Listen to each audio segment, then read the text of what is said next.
You're listening to the Passionate Proof podcast, where we bring you empowering episodes on manifestation, mindset, and so much more to discover, find, or fuel your passion. I'm your host, Ellie Hendricks, and my mission is to enable you to be the proof to your passion and make it your paycheck.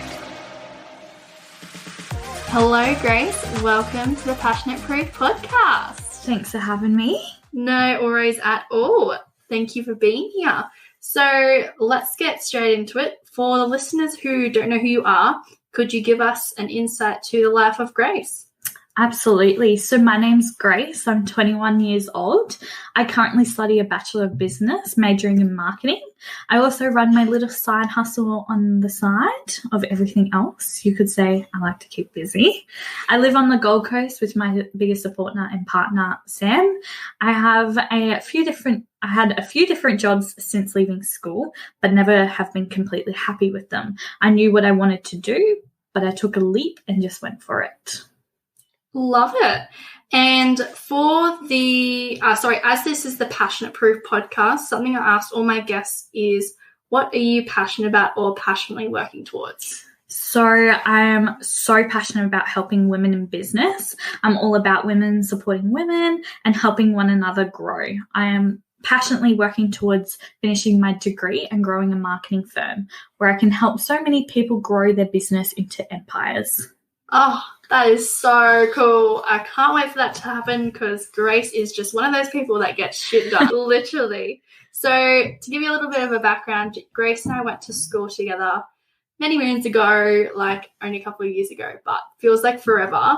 And we had a spare class together as we were both studying Cert 3s. And Grace was doing, I believe, justice studies. Is that correct? Yeah. What I guess made you or want to go into that sort of area or industry? When I was in school, I wanted to go into the police force or something to do with law because I just liked that aspect, but I wanted to be hands-on. But when I went to apply for it, it was a lot harder. So I did actually apply for it. I got into the third stage, but I didn't have enough life experience at that stage when I left high school. So in 2017, I applied, and then, they said that I didn't have a life behind me, essentially. So I obviously couldn't get into it. But I look back now and I was like, it wasn't meant to be. So thank goodness I did it. Yeah, wow. Yep. So you went into doing it and then pretty much, they said that you didn't have life experience. What sort of life experience did you need? So I think they were just looking for more people that were a bit older, maybe that had gone through certain things in life that then relate to in that sort of workforce. But it was I couldn't believe it myself. But they look at your age and go, oh, is she just wanting to do it for like the ammo and all that sort of stuff? Yeah. But no, I had a complete, different outlook on it. I just wanted to help people. But so life experience was what I got knocked back on. Wow. And how, I guess, did that sort of steer you away from that whole industry together, and then you going into hairdressing and stuff? And like I said, how did that play out? Well, actually, I did it, and then I heard that the defence was easier to get into. So I actually got into the defence force. I got into the last stage of that too, but I met my current partner, and it all went down the drain when I knew I had to be posted elsewhere, and I just didn't want to be away from my family, and especially him. So I went, it's something I can get back into if I wanted to. So my application would be still there, but no, thanks Sam for ruining that one. Wasn't meant to be. No, that's it. I was like, next one, next career.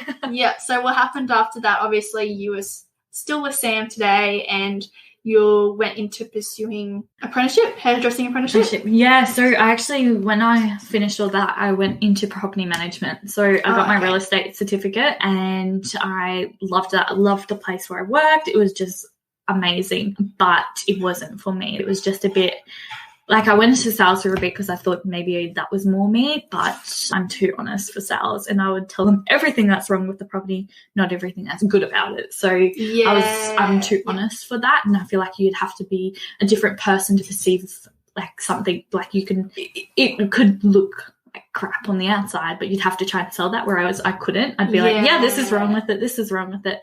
So then I went into my hairdressing apprenticeship right before COVID, actually. Oh wow, that was crazy. So that's actually not that long ago. Like it was only a year and a half ago? Yeah, so I started in August 2019, so basically just before it was a thing, and then COVID hit, and then I was actually stood down during COVID, so I wasn't earning money. I was just doing a little side hustle, and yeah, it was just a mayhem of a time. Wow. So tell me a little bit more about your side hustles. So when and how did you start your candle business, and what's the journey been like? So this is quite funny, actually. So I started Earth Orbs Candle Co from a bathtub, quite literally a bathtub. I was house sitting for a friend of mine, and I was laying in the bath while a candle was on, and I just thought maybe I could make this myself, this candle. So I got on the Facebook Marketplace, and I was seeing if anyone was selling anything, because I didn't want to go full on buying all this brand new stuff if it wasn't for me. So lo and behold, someone was, and I have noticed that ever since then I haven't been able to see anyone selling it. So it was meant to be. I was meant to get that stuff. Yes. So the next day I picked it up and I started making them. I look back now and they were total shit. Like, no one would even buy them. They're so bad. I look back now, I was like, that wasn't even the right jars. That wasn't even the right wick. So like I picked up on it. If I never failed those candles to begin with, I would be where I am now, which I am so proud of my brand and like what I've built. But back then, if anyone looked at it, they'd just go, oh, It's all trial and error, all that sort of stuff, especially when you're doing a product. It's all trial and error and you want to make it perfect. So yeah.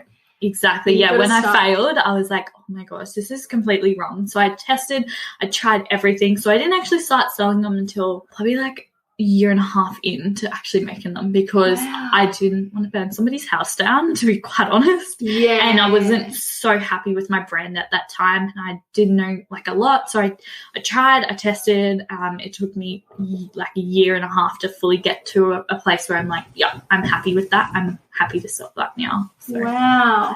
Yeah. Crazy times. And with all the production of your candles and stuff, where do you see it going in the future? And obviously you have other products in the works now too. So I hope to one day have a warehouse. I do it just from home at the moment, but I hope to have a warehouse, but I do want to expand more. So I want to make it a bit bigger than what it is. So hopefully one day it will become a full-time job, and I can do that as well as like marketing, which is what I ultimately want to go into, but sort of keep that on the side and help that run itself in saying that. So yeah, that's hopefully where it goes. I've got so many product ideas, but just don't know where to start, because my brain's going to explode. Yes. Yeah, I feel you. And this whole marketing thing you've now started. So you're now currently doing a bachelor of business, majoring in marketing. What made you want to pursue? One, I thought I wasn't smart enough when I was doing hairdressing. So I doubted myself. I knew if I tried hard enough, I could do it. And two, I wanted to help women in business and see their small ideas boom. I'm like a kid in a candy shop. When I see somebody else doing well, that makes me happy. So I don't see it as a bad thing. I see it as a motivation to me. And I recently went to a social event, and it was a bunch of women in business, and we all basically just networked, talked, and met a whole stack of amazing women. But I sat next to my sister and said, I want to help people. I want to help these people and help them grow. And I was like, do you think I can do it? And she's like, yeah, do this and this. And I was like, so the next day I just applied. I was like, yeah, let's do it. I'm just going to do it. And if it's not meant to be, I won't get in. If it is, I'll get in. Yeah. And I got in, and then, quit hairdressing. See us. That was so long. And then, I got in, and it's been great. If I never went to that event, I look back now and probably would have I'd be still hairdressing to this day. Wow. Because that inspired me so much to help these women, and that's ultimately what I wanted to do.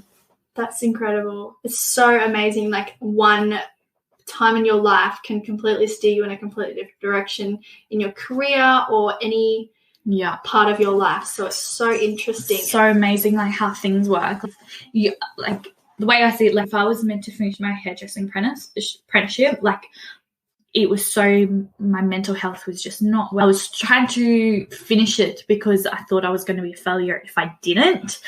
But then I was like, I'm not living somebody else's life. I'm living mine. So why should I please somebody else when that's not going to make me happy. So I was like, no, I don't even care what anybody thinks. If they think I'm a failure, then go ahead, but I'm on to bigger and better things. So I quit hairdressing and I was like, yeah, let's do it. So I've gone through my jobs, but I think we all need to do that to find where we actually are as a person. I went through them. I've learnt so many things like about those jobs in themselves that's made me a bigger and better person where I am today. Yeah, definitely. And all that life experience that comes along with it. 100%. Yeah. It's all going to be worthwhile. And you're now onto, like you said, bigger and better things, and have this idea and this goal that you're going to achieve. And the fact that you've already gone in and you're like in uni and you're doing it, getting it done. You're getting it done. You're taking action. I love it. I honestly love it. So how far are you in at the moment to your degree? Just started. So I started at the start of July. Yeah. So I'm fresh. I'm into it and I'm enjoying it because I'm working towards something that I ultimately want to do. Yeah. Whereas like hairdressing, I was like, I don't want to do this. So it was just a struggle day to day, getting up 9 to 5, doing 45 plus hours weeks. It was just crazy. Just no women supporting women, like you're just put against each other, and that's just not me as a person. My morals were very different, so it was very clashed because I'd pick up on things and like, no, this is not right, but it was right in that atmosphere, but it wasn't right as me as a person. So I needed to get out of that environment because I feel like if I had been there any longer, it would start changing me, and I didn't want that to happen. Yeah, and that's so good you've taken that step to take yourself out of the situation and reassess, what is it that I actually want? What is it that I want to achieve? And this doesn't serve me. Being in this sort of industry isn't authentically you. So you've taken that action and now you're going into something that you love and you are passionate about, and that is just so incredible. So really proud of you, Grace. That's just awesome. Thank you. So what is the best piece of advice you have ever received?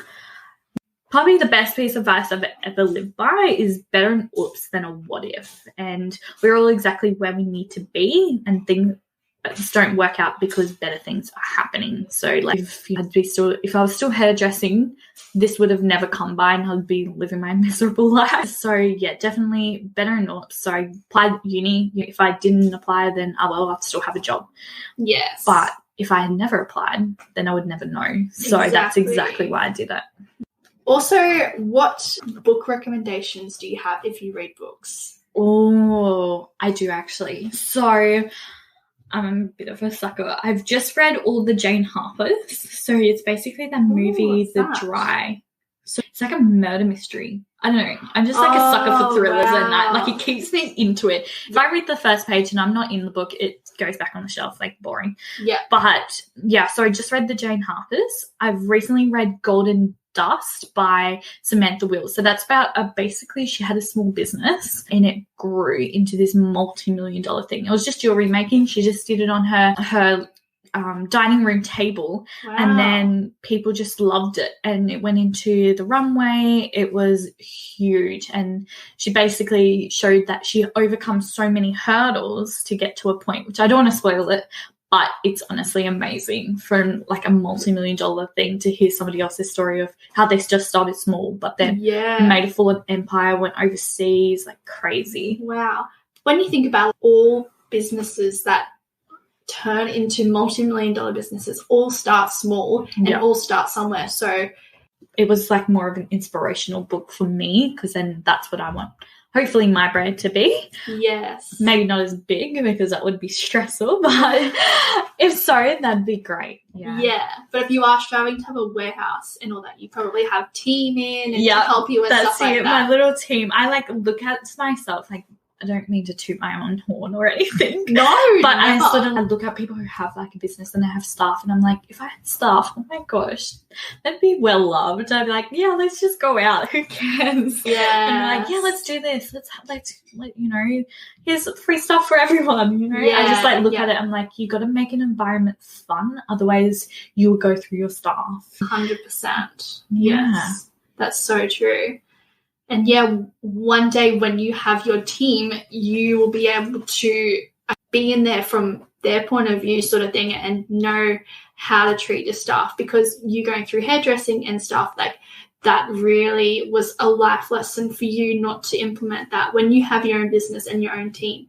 Exactly. And treating everyone as equal and not having to think that you're the boss and you're like at the top and they're like below the line sort of thing. Like you all are in the business for a contribution to make it grow and not just you stand in a particular hierarchy. Exactly. No, I hate that sort of stuff, and that's probably why I clash so much in hairdressing, because I'm just that type of person. I don't care if you're the queen of the country or you're just a cleaner. I'll treat you the exact same way because you're still a human being. That's so the true. Money status does not define a person. So I couldn't care if you had billions of dollars or you had none. You're still the exact same person. You're still a human being. So definitely hoping, even, you know, if I did have a team to work with, it'd be thrilling because I'd be teaching them at the same time as they're helping me. So it's like a win-win situation.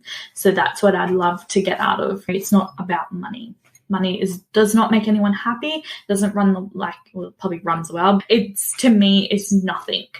Like friendship and having a team means everything to me, and helping other people grow. That's ultimately what my morals are. And that's your values as well. Exactly. That's really what you value. You value people and you value their ability to contribute and becoming a better version of themselves, and really just knowing exactly where they can grow and not just be there just because they need to. You are able to shape them, and I guess that's really good from a perspective of a boss or a manager, where people will look up to you and they'll replicate the exact same things that you give them, and all the coaching and mentoring they'll be able to implement to their future friends or employees or whatever it is that they eventually pursue.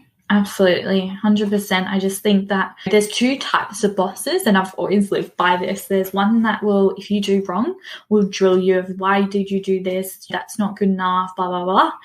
Or there's a boss that goes, no, that's fine. We understand that you've done wrong. Let's fix it. Let's see how to fix it.